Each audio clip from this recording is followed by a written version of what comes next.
All right, we're talking about surveillance technology and cameras and what they call flock cameras, which is just a brand name of a surveillance camera.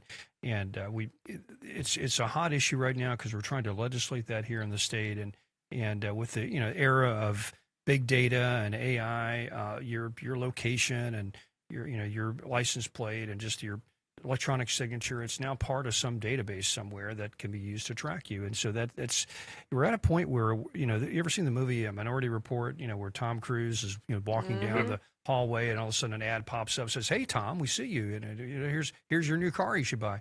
We're there. I mean, this is where we're at, and so this has to be dealt with in a mature way, because there are some trade-offs either way. And I want to. We're going to go to some comments that have come in, but I want to hear John Hodgson, who's a legislator, is on the line with us now. He's helping legislate or work through some of those.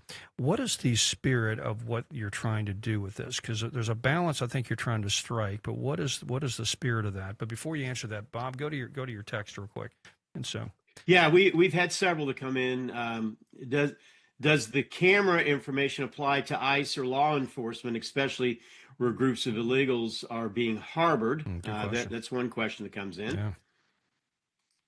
Well, the legislation that I passed, House Bill 58, that goes into effect this month, is only about license plate readers, and it's only for certain enumerated purposes. Law enforcement, if someone had committed a crime, I guess including immigration fraud, they could perhaps use that to locate someone based on their license plate number. The bill that I put out has nothing to do with facial recognition technology or electronic signature technology. That's the new one I'm working on. Okay. And here's a comment. Cameras can help with disputes for traffic accidents at intersections. True story. Which is true. And, dash cams, yeah, right. But the difference is, this is very important. That's like a camera right at the spot looking at one thing, and you need that for evidence. And we've had the capability to gather evidence like that for over 100 years, years probably. But what the new thing is, the fact that there are 100,000 of these cameras, and you get a data point every time you pass one, and now you have a movement record that may stretch back months, and you can pattern it with AI and figure out, where is Bob going to be at 6 o'clock on Thursday night? That's right. That's right. Yeah. I mean, is that the purpose, John? Being a little bit more, I guess, nefarious thinking, but the idea of these data centers that are popping up everywhere, there's been several explanations, but is it really about controlling the populace and knowing where and when at every second every citizen is of this country or person is of this country at any time? Well, is fire about cooking your dinner or burning somebody at the stake? Okay, that's good. You could use it either way. That's right. It could be used for either purpose. Right. Mm-hmm. And one other quick comment. They will pursue the citizen who defends themselves and their property. And, the question that they go on to ask is, but who will supervise the supervisor, or perhaps the other way around? Whose supervision are we going to trust, in these matters as we start? And it's crazy how fast everything is accelerating right now. I mean, it's mind-boggling, and you can't even get your head wrapped around it. Right. And that's kind of a problem in its own right, correct? Well, John, I don't trust anybody to do the right thing without accountability. There needs to be built-in agreed audit steps, and part of House Bill 58 was that a police department has to have internal controls on who can access this data, how they can use it, that sort of thing, and regular schedule of complying with that. Private individuals, not so much, other than the fact that you can't retain the data for more than 90 days and you can't sell it. Because there are probably more tracking cameras in America that are in private hands than there are with the police department. And in theory, you and I and everybody in the neighborhood could link together our Ring doorbells and provide that to, private third party or law enforcement agency for some purpose. Yeah, and I think obviously at the heart of the matter is we're not denying that it's like anything, like a gun, in the hands of a good person is a good thing. Our forefathers knew that. But as we've seen too, in the hands of a wrong person, it can be used for evil, Right. So I think the technology is important. It's just knowing who is controlling it and what's being done about it are. And Yes, it's another comment just came in. If the data centers are for control, why wouldn't the left be pushing for them more? So here's the thing with data centers. When you go make a cat meme, that consumes a lot more data processing energy than a lot of this actual data tracking. And it's amazing what a high percentage goes for stupid stuff like that. But data centers are used for everything that we do. I mean, this conversation we're having right now is going through a data center. So That's right. Whether we like it or not, it's there, going through a data center. Yeah, there are hundreds of data centers in this country, thousands maybe, and have been for decades. I mean, that's what powers the internet. So the need for computing power is going up. So they need more data centers. But again, what takes an absurd amount of computing power is stuff like people making stupid cat memes. The graphics processing takes up a lot more than just crunching data. But So- I use AI all day to research things. I use it in Bible study. I mean, it's a wealth of information. It's like everything anybody ever wrote in the world is at your fingertips, and it's hugely, hugely powerful. It's useful, but can also be used for evil.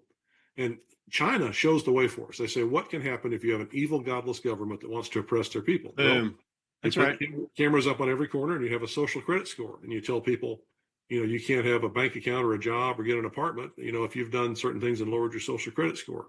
And maybe we'll just, and that's what's really already starting to happen in parts of Europe, yes, as well. Absolutely. Yeah, I think that's where you're seeing the rebellions where people are starting to tear down the cameras. But keep in mind, in England, they're putting more people in jail for Facebook posts than they are for Muslim immigrants raping English girls. Right. That's correct. Exactly right. It's sickening, disgusting, and sadly correct.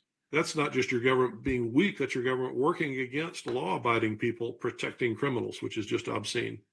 Exactly. How do we keep that from happening in America, my friend? What can we do? Well, I think it's the spirit of 1776. You don't allow your government to do that to you. I think eventually you will see people pursue self-help for justice. They'll form local police departments. They'll get neighborhood watches. They'll people defending their own homes with their Second Amendment articles. But speaking of that, may I jump in and say, how are we going to prevent the Muslims that have come into this country from doing that, having their own little police departments? That really scares me. Yeah, so there is something, model law out there called ALAC, American Laws for American Courts. It's been passed in a number of states. We introduced a version of that in Kentucky last year. I was a co-sponsor. It didn't pass. We're going to try again. And basically that would ban Sharia law or any foreign law system from being implemented in Kentucky. Bravo. Well, what's the acronym again, John? What does it stand for? ALAC, American Laws for American Courts. Okay. So Sharia Great. is the enforcement mechanism of the political and military system that is Islam. Islam is a political and military system with a religion wrapped around it to give it legitimacy. 100%. That's right. It's really not the other way around.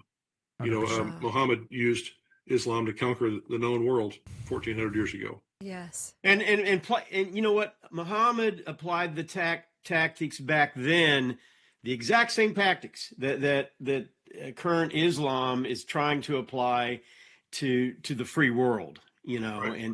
And the question is, are we going to allow it to continue to happen? That's a question every red-blooded American has to ask themselves. If I were England, I would probably be either taking care of myself or be in jail. Me too. Me too. It's very scary. But I'm just so thankful that I really am. I'm thankful that you are where you are, and I pray that everybody is very like-minded with you, and I pray that your colleagues are listening to us, because I know that when I speak, I represent hundreds, if not thousands, of people that are like-minded and saying, we want you to pass this. We want you to pass this law on, the flock, for lack of a better word, flock cameras. We want, it's very frustrating. And again, I always reiterate, this is a Christian program and Christian conservative thinking, but prayer is our weapon. Prayer is where we go, and we pray for you every day. I pray for our leaders every day. And I thank you for keeping your mind open and your heart open. And Tell us more, because we're running out of time, and everybody really Yeah, we got enjoys 3 when you're on minutes to here. go, Brother John. Keep Tell going. us what we need to know. Well, we're early in the season here. I've already got starting to draft 10 different bills, taking care of various things. Some good stuff we had last year that didn't get passed.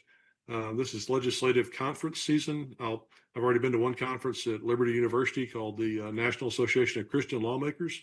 That was great. They've got a whole bunch of model laws, including that ALAC law that we'll be trying to implement in a couple of weeks. I'm going to the ALEC conference, the American Legislative Exchange Council, and that's where legislators from across the country come together, and we have focus groups and discussions and debates and share ideas. Is basically we're going to come in. It's the third worlders. We're coming in. We're going to take over, and we're going to vote ourselves in our own leaders, and we're going Right. to punish all you Americans who And built this Tom, country. we have So to beware here in Kentucky, because we have a Democrat socialist who's running for Senate. that we do. We absolutely do. So That's we, absolutely. you got to be aware. You can't fall for the traps. You can't. So let me pull all this back together for what just happened this week. Okay, so we talked about Rome and how you've got the immigration problem or the slave problem in Right. Rome, right? Which is like our immigration problem, because really, We illegal use them as immigration. slaves. Yeah, corporations are basically using illegal immigrants like slave labor, right? Right. So it's undermining the wages of the middle class. So what just happened this week? We had birthright citizenship ruled on at the Supreme Court. That basically says all you got to do is step into this magical soil of America and plop a baby out, and suddenly they're a citizen. And so basically, Debbie, citizenship is almost worthless now when Right. it comes to the way that the country views citizenship. If all it means to be an American is you just show up and just put your foot on the soil and you're an American, then it doesn't mean anything. American, there's no, where's the loyalty? Where's the heritage? Where's the understanding of who we are, our values, Right. our cultures? None of that's taken. And our founding fathers did not intend that. They founded this country for their, I think, what was the term? Something their posterior, basically their people and their posterior. So basically, for the folks that were living at that time and their descendants, that's what the country was created for.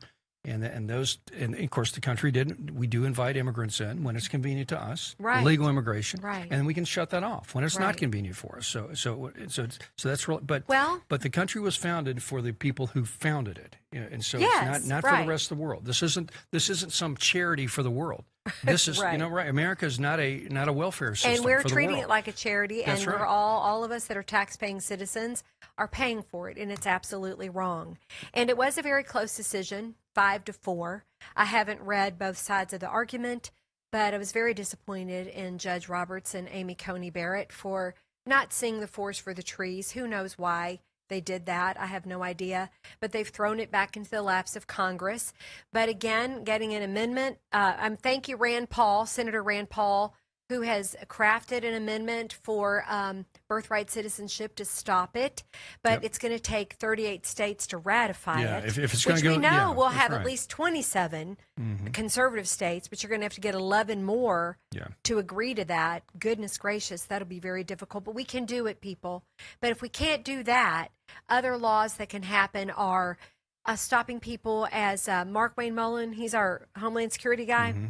He's former senator. He said he's proposing a law or a bill that will stop women from getting on planes from other countries that are pregnant. Right. So they Exactly can't right. come over here That's and have right. babies Yeah, and birth- say, boom, I'm a birth citizen. tourism. Yeah, well, let's end like, birth yeah. tourism. There's really Yeah. is a thing called birth tourism. So, like, there's this whole Chinese scandal, basically, or Yeah. the scheme that where you can just, if you're pregnant, you can just pay this company and they'll ship you to America and you can have your baby in San Diego or LA, and then you've got American citizenship. So now, And so what now they're you have- doing too is yeah. they go home, Right. they raise their kid, Right. a wonderful communist, Yeah. and then they send him over here for college. That's right. Or her. That's right. And then they infiltrate. They infiltrate. That's their Exactly plan. Right. And then that's what they've been yeah, doing. and then they vote. And they Yeah. they go back to their country, live in China, but they vote in our elections. Mm-hmm. They get welfare, they get Social Security, Right. and all this silliness and under so and that, they buy property. right. And you wonder why we get things like Mondami. Right. That's taking so. folks, listen, we're getting close to losing our country because we let this happen. We basically open the floodgates and let the third world in. Not that people in the third world are evil people, right? But just they're people that have different value systems. They don't understand the heritage of the United States. A lot of people in these other countries are very collectivist in their mindset. They're very have a lot of class issues, and They're very tribal. Very tribal, exactly right. So it's hard. That's why assimilation is so important. When immigrants come here, we need to make sure that they are working towards assimilating and becoming one of us, becoming like America. If not, then all that is colonization. We're just asking them to come in and colonize, and that's not good for anybody. It causes division. And listen, diversity is not our strength. You go to any country and look at diversity. Diversity doesn't play out. There's a whole, the whole term balkanization. Balkanization. You know what that comes from? It comes from the Balkans in Europe, where you have all these tribes that live close to one another that don't get along, and they fight constantly, and it's a separation of tribal. And so we're basically balkanizing our country with all these just ethnic groups that are coming in and not assimilating.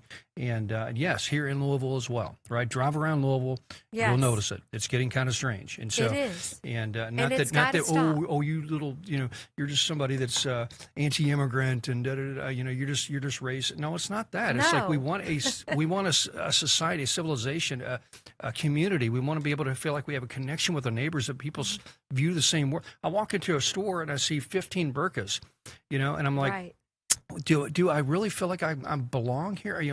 Is these people feel connected to me in any way? I mean, do they look out? Do they care at all about me and my family? For example, do they share the history that my family shared? Going through world wars and founding this country, they don't. And so you just have it's wrong, and it shouldn't happen that way. So I'm sorry. No, that's okay. I understand your passion, and I appreciate it so much.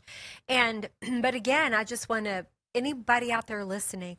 All of you, we have got to remain involved. We have to rescue our country. We have to rescue them. That means you've got to vote.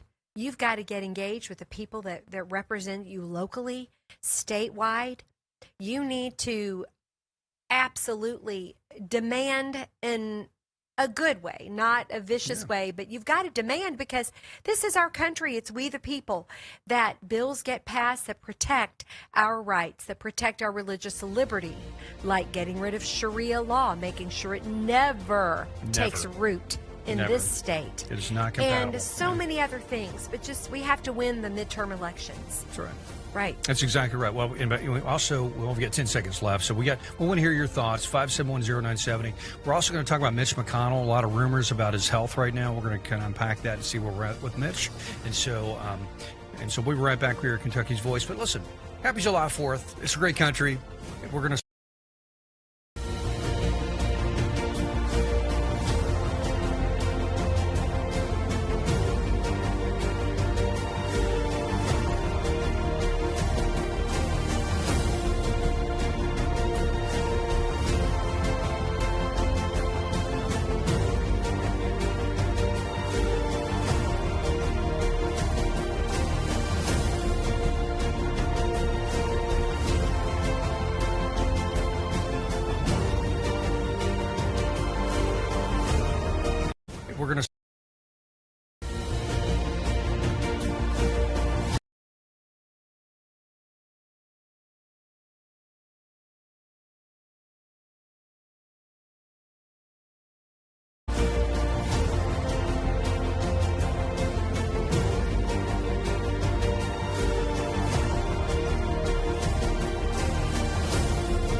KentuckyVoice.org.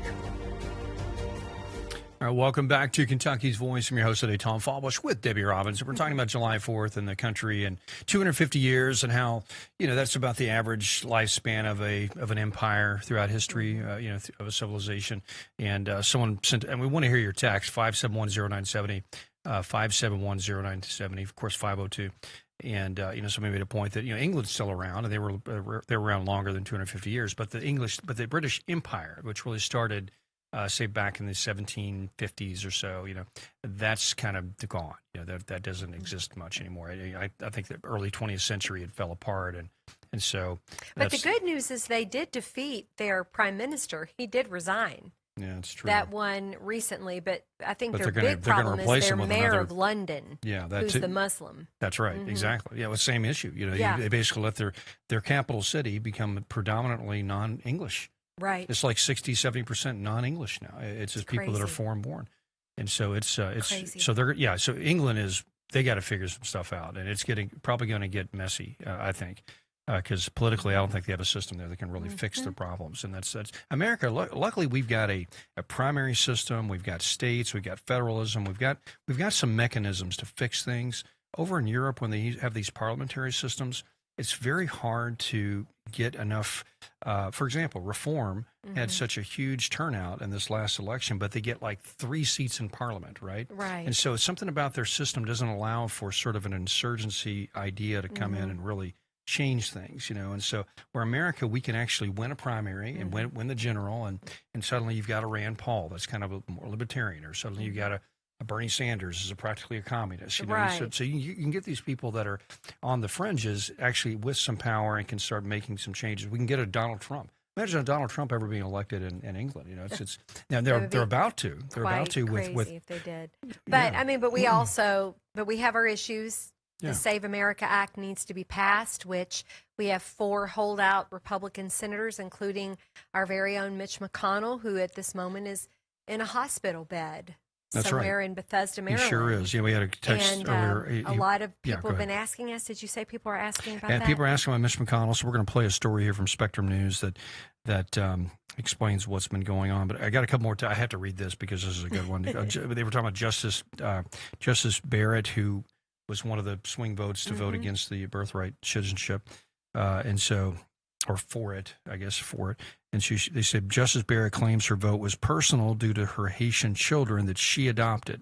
Her problem is now our problem. She could have just simply put those children through U.S. citizenship instead of adopting them. So I think she's got a sympathy towards this issue that's probably a little bit.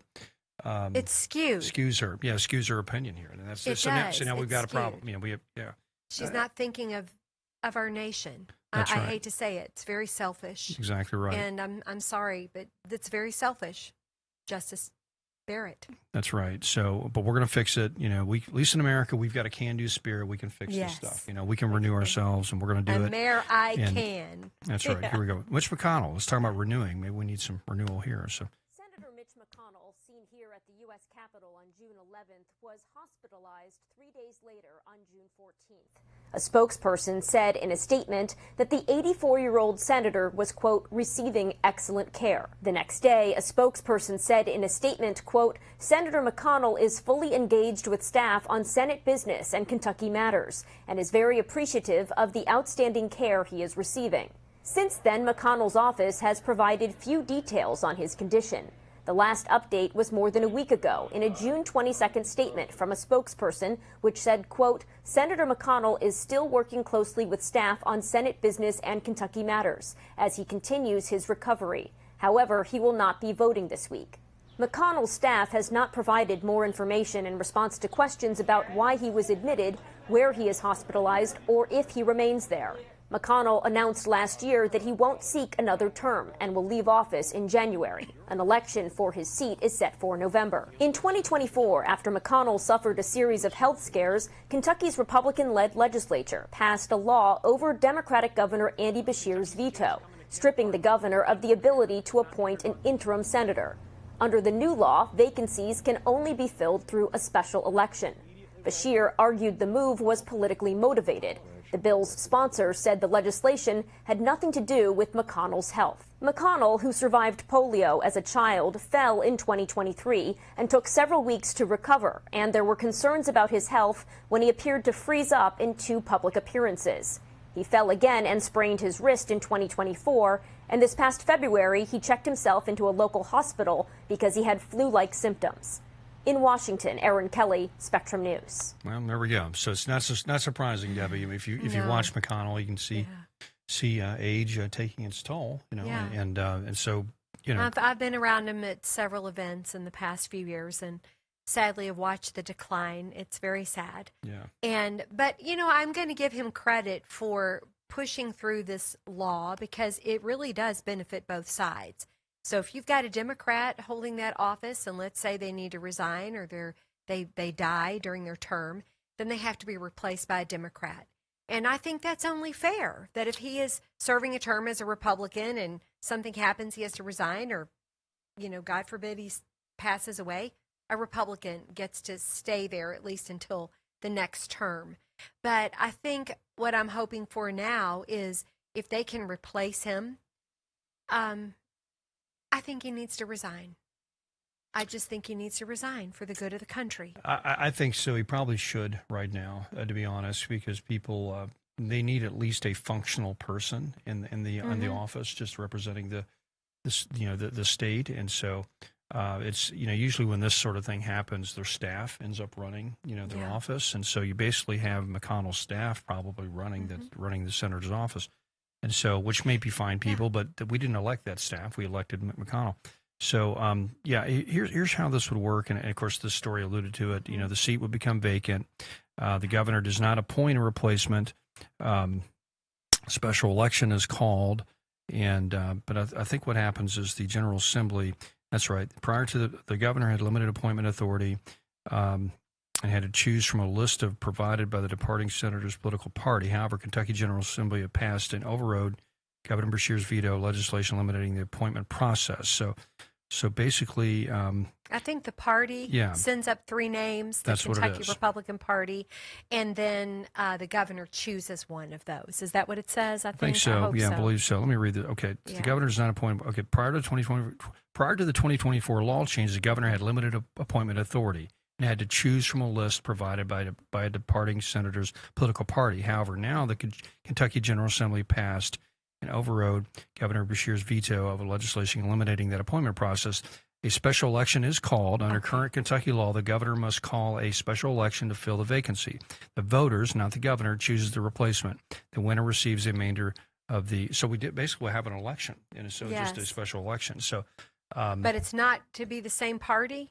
It's because if we have an election, that means you have to have both sides represented. It looks like it's just a general election. Is what I understand. So, of course, maybe if somebody's listening out there, one of our legislators, if you know, let us correct us because we don't have it right in front of us right now. Yeah, no, it seems to be that's the case. Now, that's according to Grok, and AI has failed us before here on the show, so I don't want to trust it fully. But anyway, so I'd love to hear your thoughts. Should he resign? Should he not? It's really sad. It's very sad because the Save America Act is so critical, Tom. Yeah, that's right. It's just critical. Yeah, there we go. That's one reason to resign right there. Let's get somebody in there that will vote for it. I know, unless, I want to make sure we have a Republican that gets replaced, and I do believe that's what the legislature made sure of, is that the party in power is the party that gets to stay in power. Yeah, we just have to get the clarity, and it doesn't matter if it was the other side. We'd have to be happy with that. We have to let it be. Wow. I think that's fair, but nonetheless, that's such a critical issue for us. The Save America Act, and now this birthright citizenship. Whatever comes up, there's so many issues that are just overwhelming us. Yeah, this could be the chance that Daniel Cameron gets to become a senator. Hey! So I don't know. I mean, even maybe if it's for a few months. I want him on the Supreme Court. That's if you're listening, Daniel, I think you'd be great be a great Supreme Court justice. There we go. So maybe if McConnell does resign, it'd probably be something like that. Yeah. Because it looks like Barr is going to win the. Win the replacement. Oh, I'm sure. We're not going to let a socialist in. Not in Kentucky. Yeah. We're not doing that. Yeah, well, we'll see. Anyway, okay. Well, listen, we'll be right back. We're going to talk to somebody from Turning Point USA, Faith. They're going to have a big event here in Louisville in July on the 17th here at Evangel, not here, but in Louisville at Evangel World Prayer Center. And everybody's invited. It's going to be a great event. We'll see you in a minute.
Now, back to Kentucky's Voice Radio, online at kyvoice.org.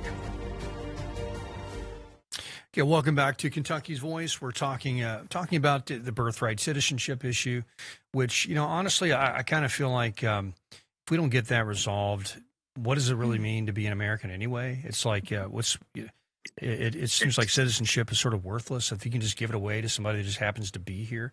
And I was listening to some folks yesterday that really did a deep dive on this, Debbie. And if you listen to the words of the people that wrote that amendment, the 14th Amendment, they clarified exactly what they meant. There wasn't any ambiguity about this. They said that this does not apply to like children of ambassadors or basically of foreigners that are citizens of other countries. They basically said all this, and when they wrote much less people coming into the country. That's right, illegally.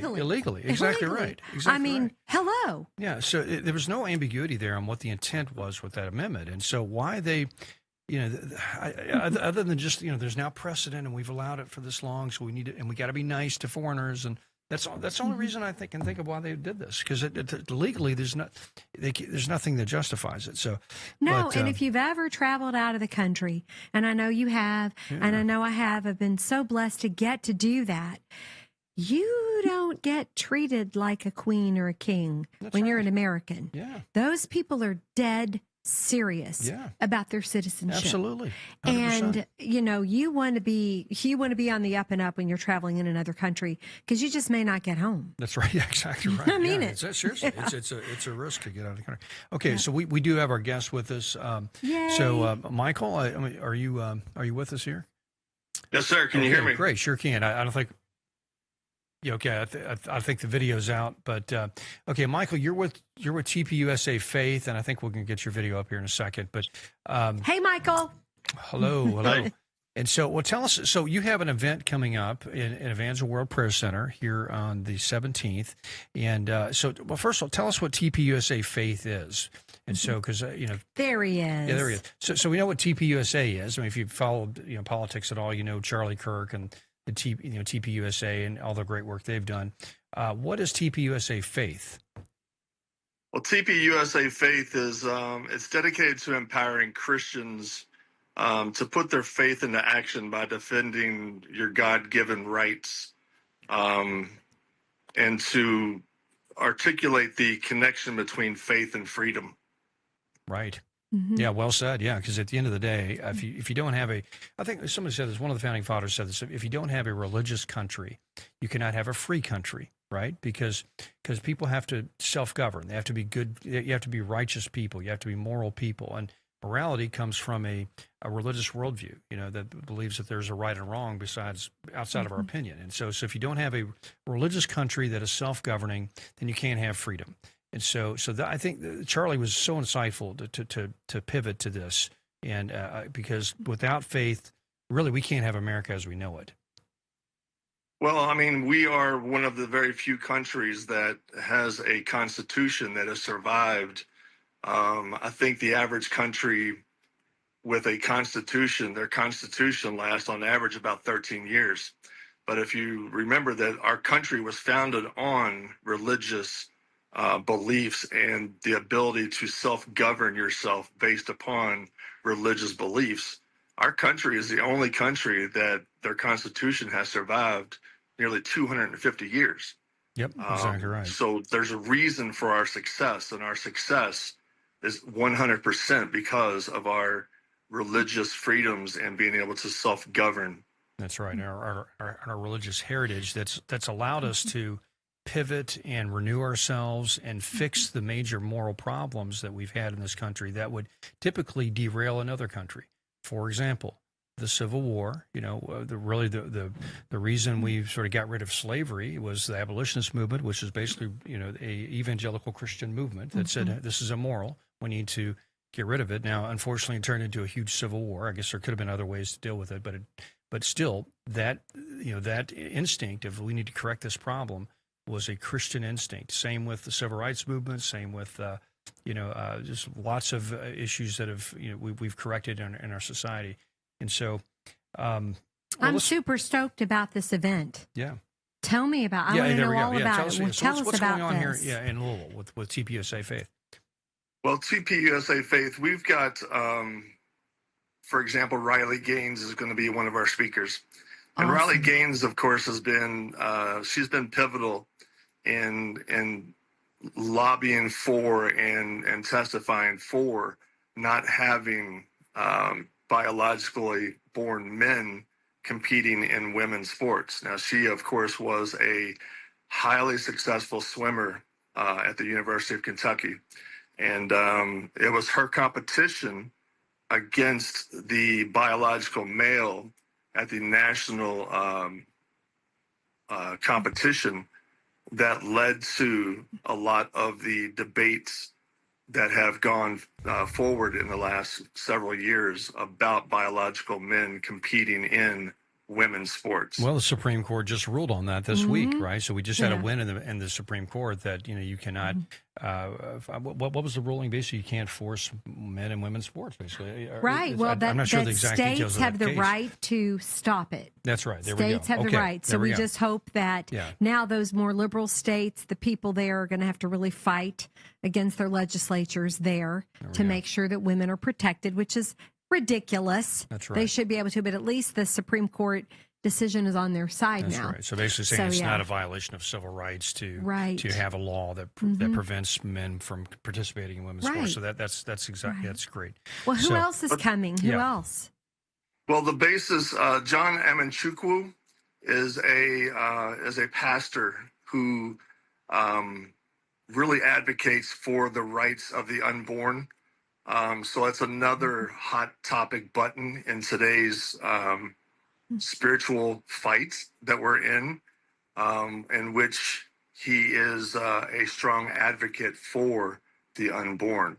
TPUSA Faith, though it is a branch of TPUSA, which of course most people are aware that it has a very politically strong stand. TPUSA Faith isn't necessarily about the political hot buttons of today's society. TPUSA Faith was founded in such a way that it is for the salvation of souls. The Make Heaven Crowded tour was originally it came out of the wake or the celebration of life for Charlie Kirk. which happened shortly after his martyrdom. But it is thousands upon thousands of people coming together to hear the different speakers who come to speak of their own profession of faith. And it's not about political hot topic buttons as much as it is about bringing as many souls as possible to the kingdom of heaven. We as Christians, we have a responsibility to evangelize to those who are of lost soul, of people who, and not necessarily saying that somebody doesn't believe, they're not necessarily atheists, but people who already have a belief and a faith in God, but not necessarily living their life according to the ways of Christ. And this is what's most important to TPUSA Faith, is bringing as many souls as possible to heaven, and not necessarily touching on the political hot topic buttons of today's society. But absolutely presenting the gospel, right? Presenting 100%. Jesus to them, right? That's amazing. Absolutely. Yeah, it's biblical been exciting. testimonies. If you go to their, Miss Producer, go to the website here. This is the TPUSA Faith, and I love the way it says it here. It says, America needs a strong church. TPUSA Faith exists to unite the church around the primary doctrine, and to eliminate wokeism from the American pulpit. Because that's a problem as well, Debbie and Michael. Totally. Is we've got a lot of churches that claim that they're Christian and claim that they're out there preaching the gospel, that have adopted all this woke garbage, all this left-wing Marxist stuff, and replaced the gospel with the gospel of Karl Marx. So speak to that, Michael. Well, there are a lot of hard truths about the church today, and one of the hardest truths is that a lot of your churches. I attended a conference in Dallas. And one of the pastors there talked about soft serve churches, soft serve sermons. And what he was referring to is that a lot of the churches today don't speak the truth of what the scripture states and what the scripture commands us how to live our lives.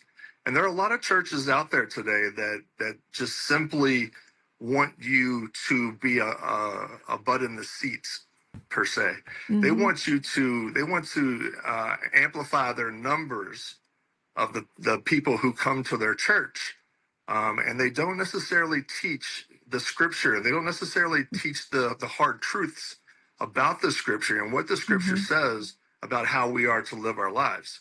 So TPUSA Faith, we're not about the soft Christianity. We're not about the, let's offer concessions in your belief. Let's make excuses for the way that we live our lives. You're like the Turning Point Apostle USA Paul and saying, preach the word. You're all saying, preach the word. Or like another evangelist I heard, Michael, he called it easy believism. We don't want any of that. I love this analogy, soft serve. That makes a lot of sense. That's what's going on. And I'm so excited that you all are doing this event on July 17th. Is it free? You said, Tom? It is free. They do ask people to register just so they can Okay. get the head count. But Ms. Producer, if you can put this up on the screen, it's the Make Heaven Crowded Tour. And so that's 2026, and they're going all over the country. And let's see, tour stops are just literally, probably 25 different stops here. Of course, Louisville is one of those. And July 17th, 2026, speakers are going to be David Engelhart, John, and I'm not going to try to pronounce that. Amanchuwu, but he's really a solid, great speaker, and really, really conservative Christian, just wonderful. And of course, Riley Gaines. And we all know Riley. She's from Kentucky. She's our girl. Yes, we love her. She's an amazing speaker, and you haven't seen her speak. She's really gifted, and it's going to be a great event. So come on out. It's open to anybody, and get connected with Turning Point USA Faith. And Michael, we got 10 seconds left. What are your last thoughts? We as Christians have a responsibility to evangelize to those who are not saved. It is not about politics. It is about doing the stewardship of what God wants us to do in our lives. And we all have a responsibility to do so. Good stuff. Okay, we Amen. appreciate it. TPSA Faith Event, it's July 17th here in Louisville. We'll be right back. Me and Debbie, we're going to talk some more about July 4th.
Now, back to Kentucky's Voice Radio, online at kyvoice.org. All right, welcome back to Kentucky's Voice. It's our last segment for today. But, Debbie, July 4th, 2 days away. And, of course, TPUSA Faith, that event's happening in July here in Louisville. That's going to be a great thing. And if you're a conservative, you generally come from a, Christian background in America. That's kind of this, and so that's, and we tend to want to conserve our heritage and our roots and our culture. And that's a Christian culture. Let's just say what it is. And a lot, and he made a point at the end of the segment there that the Christians, it's not about politics, it's about faith, and we need to get together and strengthen our faith. I agree, but there's also a political impact to that, because if you do strengthen your faith, that means your faith calls you to action and calls you to be salt and light in the world and actually stand for truth. And there's times where Christians have to get out of the pulpits and stand firm for what they believe in for themselves and their family and their communities. And because if you don't, if you may not care about politics, but politics cares about you, right? Yep. And so it's going to come at you. And historically, you look at Europe. The Christians in Germany in the 1930s, we're going to stay out of politics. That's whatever. And suddenly Hitler takes over, and then suddenly the church is going, well, I guess we can deal with Hitler. He's anti-communist at least. Maybe he won't kill us. And so they compromised. They compromised, yeah. And they killed themselves. And, I keep the scripture rolling around in my head right now is, thy word is a lamp unto my feet and a light into my path. Yeah. So I've got to know the word of God so that I know the path to choose. That's it. And to be able to have deductive reasoning and make good decisions. Yep. And that's where people fail in this, and they try to separate the two. You can't do that. You really can't. You can't separate your character. Because being a Christian is all-encompassing. It impacts every aspect of your life. Right. It impacts how you do business, and how you treat your wife, how you treat your kids, how you treat your neighbors, how you treat your community and your country. All that's impacted if you are truly a believer, a Christian. And if you're not a Christian, if you're somebody that just has a nominal faith and you just believe in God or whatever, you still have a worldview that's informed by that. If you're an American, because America is, we're basically built on a Christian assumption about everything. Right. Every assumption we make about freedom, it comes from a biblical Freedom in perspective. Christ. It's right. Yeah, you wouldn't have Freedom. you wouldn't have America if we were Muslims, right? We came from a Muslim culture, you would not Right. have America. You know, We would not. proof of that: Islam's been around in the Middle East for 1,500 years. None of them are democratic unless they've been conquered or you know, I mean, Turkey's somewhat democratic, but that took Ataturk to come in and say, we're not Muslim anymore. We're just going to be secular Europeans. And so it's just anyway. So It's very crazy, but I just want to say that one of my favorite little things, I meant to bring it today, when a little statue I have in my home, Tom, it's of Mount Vernon. Mary, It's a Mary little statue. house. What? not a Mary statue. I'll pretend. I have like this little house that is a replica of Mount Vernon. Oh, yeah. Which Beautiful. is George Washington's home. Yeah.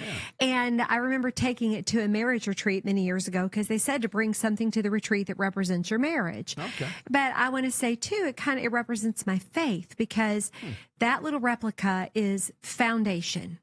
It represents the foundation Yeah, of America right. because of George Washington Yeah. and him being willing to give up being a king when they wanted him to be a king. Yeah, And he that's said, right. nope, I'm not going to be a king. This is going to be we the people, by the people, for the people. So that little house that I have, it sits in my music room, reminds me of the foundation of this nation and how amazing it is and how we've got to preserve it at all cost. And more so, my faith in God. It's foundational. It's worth fighting for. It's worth not, getting older as I am and sitting on my tail because, I've worked hard all my life and now I don't need to worry about this. Oh, yes, I do. Yes, you do. I'm That's a right. mom and I hope to be a grandmother.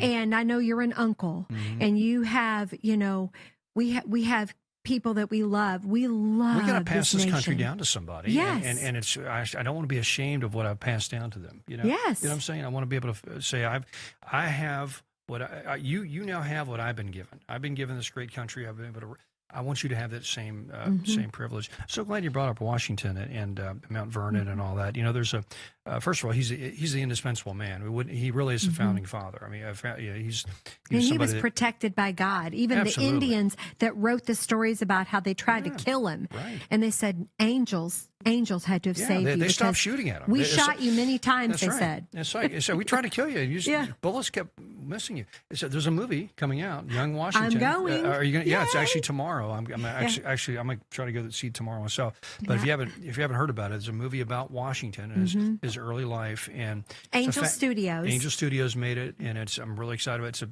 really great concept and so cool that it's coming out on the 250th anniversary of the country because Yes. he really is the our most important founding father and gosh, I can so much to say about Washington, Right. but anyway, but like you said, this is you have to have a strong culture of religious faith in this country in order for the country to continue. You need that in order to maintain freedom, and with that, and Washington understood that.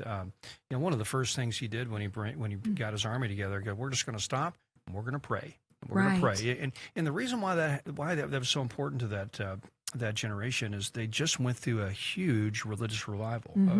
Called the First Great Awakening. Right. And, America was founded. And that's by, a great movie too that just came out. Yeah, Did you see that one? I did. Yeah. Yes, with what was his name? not Wait, Wilberforce. what was his Oh, name? goodness. Oh goodness, we can't remember. Whitworth. Whitworth, yes. Yeah. No, Whitfield. Whitfield, because Jonathan Whitfield Academy. Jonathan Right, Whitfield, right, Jonathan right. Whitfield, who was Yeah. the evangelist and basically was the founding father. If you want to really Right. get back to why America is what it is. And he impacted Benjamin Jonathan- Franklin. The movie is Exactly. about his relationship with Benjamin Franklin and that great revival here in America. You're right. Two great movies, people. You got to watch You got to them. see it. Yeah, both those came out this year, and they're amazing. Yeah, Whitfield. Yeah, the relationship between him and Franklin is so cool. Yeah. I didn't realize a lot of the history. Whitfield was an English Methodist preacher and evangelist, and he came over to America and basically just preached nonstop all up and down the colonies. All the colonies got real spiritually born-again awakened. Christians. Basically, an awakening that occurred. They all felt like they were connected for the first time because Right. usually the 13 colonies up to that point really had a sense that they were like 13 different nations. But Whitfield and the way he traveled and preached, and also Benjamin Franklin printing his sermons and popularizing him through his newspaper Right. is what kind of brought the whole country together culturally and spiritually. Right. And so when they so by the time they had the revolution came around, the country already saw itself as a distinct moral people that were actually, the British were much like the woke elite of this of the West, you know, because they were very decadent. They saw Americans as a bunch of backwoods hicks, you know, Bible thumpers, and they didn't relate to us at all. And they were just like, you know, you all just need to get in line because we're in charge and we got the money, we got the guns. And we just like, no, we're kind of don't appreciate you the way you treat us, and we're different people and we're moving on. And so it was just, and I love too the Black Robe Regiment. Oh yeah, remember that? Oh yeah, that's right. Those are the preachers in the colonies that that's right. would, you know, if you've seen the movie, the Mel Gibson movie, what was that one? That's another one to go back and watch again. The Patriot, yeah, right. Watch it again. It's so amazing. Yeah, that's, but I'm you had a that Black tonight. Robe Regiment guy in there who took his coat off and he had his took his musket. Yes. And he said, well, let's go, boys. We're let's going. Let's get it He's on. a man of God. That's yeah. right. So we are so blessed to live in this nation. Yeah. We and are we're so also, blessed. Also so blessed to live in the state. Now, now, tomorrow, I'm going to have a special program. I'm going to interview a gentleman from the Filson Society. We're going to talk about the history of Kentucky wow. During the Revolution. And we're going to discuss, of course, Daniel Boone, maybe James Herod. Yes. Of course, Abraham Lincoln, I hope. Well, that wasn't the founding. Well, of course, that was, you know, a few years later. He was born here. He was born here. Exactly right. Yeah, it's an important figure. But when it comes to the Revolution, Kentucky had a huge role to play. George Rogers Clark. Yes. You know, I mean, Canada would be in Indiana right now if it wasn't for George Rogers Clark. He basically conquered the whole Midwest, and he did it from a base here in Louisville. And he was basically lived and died here in Louisville. And so, great figure. We need to learn more about him.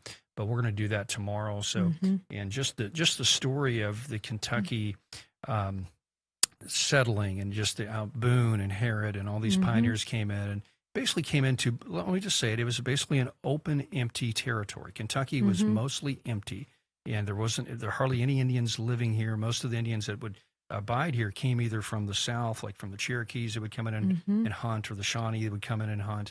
But even those tribes are very, very small tribes, you know. And so America in its founding was basically settlers that came in and started settling a mostly empty continent. And if people always miss that dynamic when they talk about, you know, the Native Americans and the settling and the conflicts between, you know, there were so very few of them. I mean, like the number of Shawnee that actually lived in Ohio and Indiana were maybe 2,000 or 3,000 at the most. The biggest army they could muster was maybe a couple hundred warriors, and so they just, you know, you could literally build a whole town and not see an Indian for a year or two. And then one would come along and say, hey, this is our land. We hunt here. It's like, where you been? I built the place. So that's a whole dynamic that people miss in that whole story. And so now it doesn't mean you treat the Indians badly, and we tried not to, but there was definitely a cultural difference. They looked at sort of warfare and tribal warfare is it's a very brutal way of you know, coming after enemies. It was just, I could read stories on the air that would really make you mad. I do hope too that he will touch on the Speed family, of course, who, you know, John Speed was in President Lincoln's cabinet. And a lot of people don't know the story that Abraham Lincoln, he broke his engagement off with Mary Todd. Did you know that? He did it over here on Bardstown Road, right? Well, no, he broke it off with her in Missouri, but he came here to soothe his heart. Oh. And Mrs. Speed gave him a Bible, and that Bible is now in the Smithsonian Institute. Really? Yeah. And the only reason I know that is because I took the Dale Carnegie course a million years ago. And Dale Carnegie wrote this book, Tom, called Lincoln the Unknown. And he, you know, Carnegie was big in the 20s. So he actually interviewed people that still knew Lincoln because they were still around. And they learned about the engagement, the broken engagement. And Lincoln came here for several weeks and stayed at Farmington. Farmington. Yeah, Farmington. Yeah, Farmington. You got to go visit Farmington, so right there in the Farmington Highlands. is all Lincoln. He stayed there for 3 weeks. That's right. That was his best friend. Right. And he was in the cabinet. Speed. That's right. Yeah. Yeah. exactly right. He lived Yeah. there, and so that's a fascinating place to see. It's just right there in the Yes. Highlands, right there near the Waterson Expressway. Right behind Sullivan College. Actually, That's right. Sullivan bought some of their property way That's back right. when It's very because cool it was to a see. big plantation, a big hemp plantation. But the Speed family, you've got Speed Museum, the Speed School at U of L. You've got so much. And but I'm so excited about the Filson Club Yeah, guys. exactly right. Cool. So we're to see that. We're to see Yeah. that. Okay. Listen, we appreciate you all watching. Listen, have a great July 4th. Enjoy some fireworks and some hot dogs and burgers. And we America appreciate you all 250. watching. Appreciate you supporting Kentucky's Voice. And Debbie, appreciate you. And we'll see you tomorrow here on Kentucky's Voice.